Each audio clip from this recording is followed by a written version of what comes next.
Every day, your customers are searching for solutions, experiences, and brands they can connect with. But here's the problem.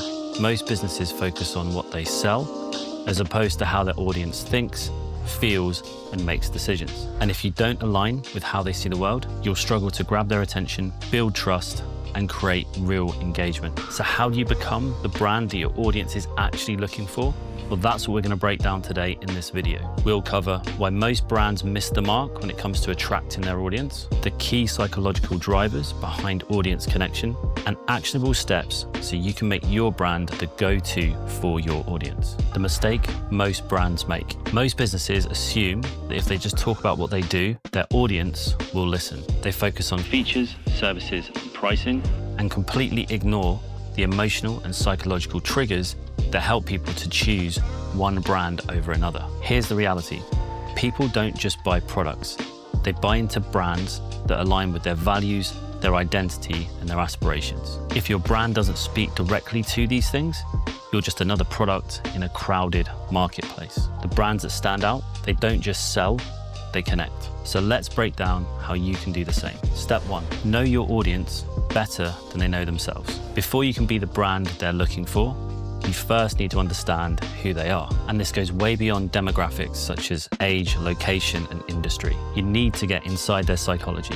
You need to ask yourself the following questions. What are they struggling with? What are their biggest frustrations? What are they dreaming about achieving? And what beliefs, desires, or fears drive their decisions?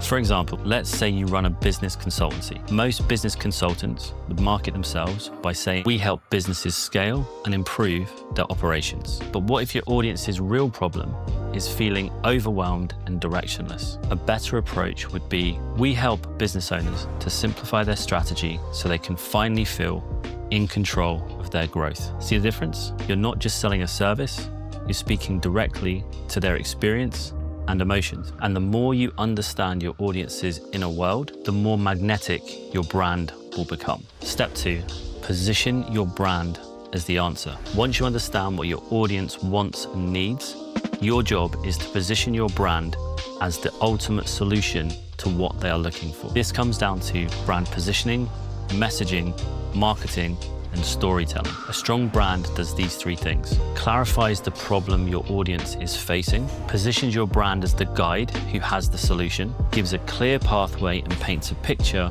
of success. A great example of Apple doing this was with the iPod. So when they brought the iPod out, instead of listing all the features it had, they just said 1,000 songs in your pocket, getting across the value of the product to the target audience. Suddenly, you could carry around your entire music collection in your pocket rather than in a backpack with 1,000 CDs in it and a Discman. You actually had an iPod that could hold everything you've ever had on it. At the touch of a button, you could be listening to any album from your entire album collection. The history of music you've loved was right at your fingertips. And they communicated it in a way that was so clever and straight to the point that it ignited a frenzy around that product. And your brand needs to do the same. So you need to think about what's your equivalent of 1,000 songs in your pocket. Once you have this core proposition, you can start to develop more ideas around your messaging and your marketing and create a story that that product or service and the brand lives in. The key is to frame your brand in a way that makes your audience feel like you were made for them. Step 3, create emotional and psychological connections. People make decisions emotionally first and then justify that with logic. This means your brand needs to tap into emotions and identity first before anything else. And here's how you can do that. So first, you want to speak their language. Use words, phrases, and references they can relate to. You want to utilize storytelling. Share customer success stories or experiences that mirror their journey. You want to leverage archetypes and personality because the strongest brands feel human. And they do that by leveraging clear personality traits. And one of the quickest ways to do this is to embody archetypes or creating an archetype mix that gives you a unique personality so you stand out from your competition, but at the same time feels familiar with your audience and feels human. For example, Nike's hero archetype, or its primary archetype being the hero, gives you that feeling of empowerment, inspiration, and motivation to just do it. Or IKEA's down-to-earth, every person archetype makes you feel like it's something for everyone. Or Ben & Jerry's jester-like archetype, their primary archetype, makes you feel fun, happy, you're gonna have a good time. These things are distinctive.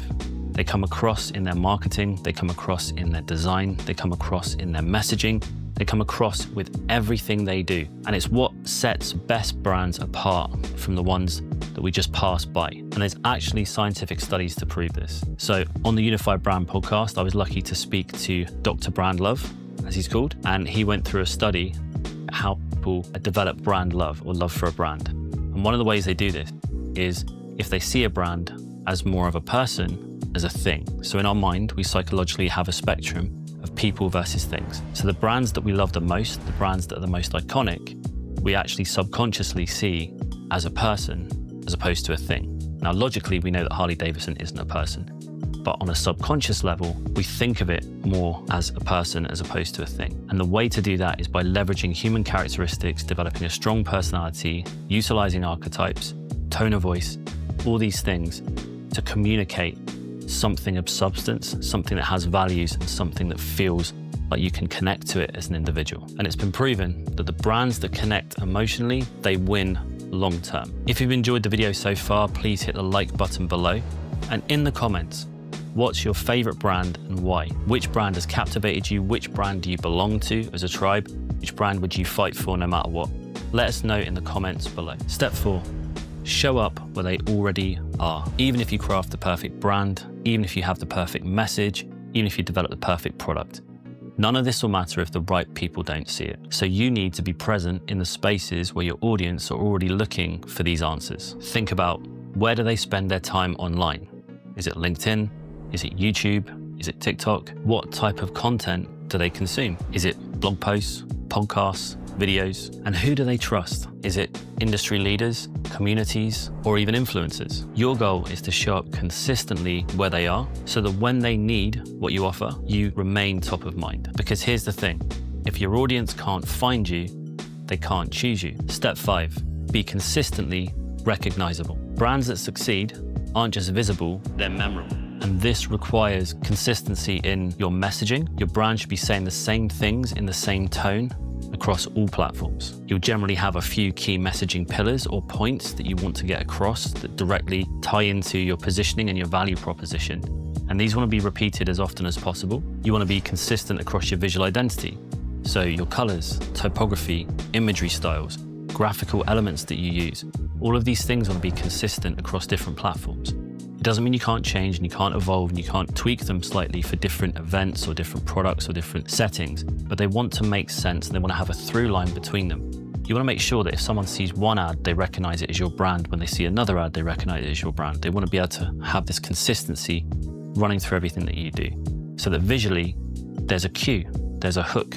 This is the brand. This is that brand I've seen before. Here they are again. It's that kind of idea. You're creating a mental hook. And along with your messaging and the messages you're delivering, you have the visual side as well. You're creating this memorability. And you want to be consistent with your content and communications. So the content that you're producing, whether that's videos, short videos, podcasts, blogs, whatever it is, they want to be consistent. They want to feel like your brand is speaking to your audience in whatever format that is. So if you took a Liquid Death short reel, or you took a Liquid Death PR press release, or you took a Liquid Death campaign, an ad on Facebook, you would know that it's Liquid Death. It would look like it would sound like it, and it would definitely have a through line. Even through those different mediums, the brand still shines through. And that creates the memorability you're looking for. It's almost like Velcro, it sticks. It sticks in your mind and it becomes the thing that you hook into. A great example of this is Coca-Cola. So they have not changed in decades. There's been a couple of times where they've tried to readjust things. And actually, if you think about New Coke, the backlash on that was, even though the flavor of the drink was ranked as better in blind taste tests, people rebelled against it because it didn't taste like Coke. Just think about that for a second. The drink was objectively ranked as better tasting than Pepsi on taste tests, New Coke, the new development of the product. But actually, when they released it, people were up in arms because it didn't taste like Coke. And that's because Coke has consistency. They have consistency with the product, they have consistency with the messaging, and they have consistency with the visual identity. You can walk into any single shop, and if you see that red can, or if you're looking for Diet Coke, the silver can, you know instantly what it is. You can see the script font, you can see the bright red, you know it's Coke. And that's where the brand starts to become this thing that goes beyond itself, beyond the product, into the lives of the consumers. And that's what you want to try and do, is create those products that fit into people's lives in that way. And Coke have been doing this for decades. The strongest brands stand out, and the way they do this is by showing up consistency with confidence and clarity. So final thoughts and action steps. So how do you become the brand your audience is looking for? Number one, know your audience deeply. Get inside their mind, not just their demographics. Number two, position your brand as the answer. Help your audience to see the brand solves a problem they have and it is what they're looking for. Number three, create emotional connections. Utilize human traits, personality, tone of voice, and your unique characteristics to create a brand that feels more human than it does thing. Number four, show up in the right places. You have to be in front of your audience for them to be able to choose your brand. So you need to know where they're going to be, and you need to be there consistently and often. Number five, be consistently recognizable. So make sure you're consistent in your messaging, your visuals, your content, anywhere you show up. You need to give your audience the opportunity to recognize you and to store your brand in their mind. The brands that win in the marketplace aren't always the ones with the best products, the ones that people trust. Now here's your challenge. Look at your brand today. Is your brand the obvious choice for your target audience? If not, what's one thing you can change right now to make that happen? Drop a comment below and we can discuss further. If you've enjoyed this video and you'd like to see more, hit the subscribe button below and also hit the bell notification so that you're notified every time a new video drops. Videos come out weekly and they're designed to help you unlock your brand's full potential so you can stand out from the competition and grow your business. Have a great week, catch up soon, and keep those brands unified.